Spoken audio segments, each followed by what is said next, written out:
not a tensor, just 4 numbers. Watch what happens when I turn the axes. Every number changed.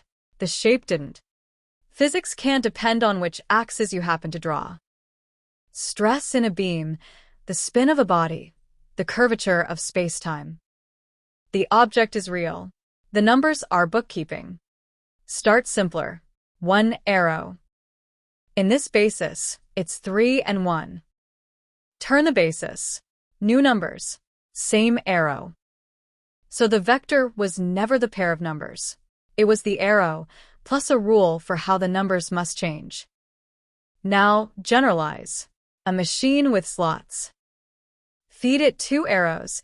It returns 1 number, linearly in each slot.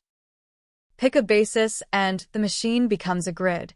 Feed it the basis vectors. Read off the entries. Turn the axes and every entry changes. But ask the same question and you get the same answer. That fixed curve is the tensor. Formally, a tensor is a multilinear map, linear in every slot.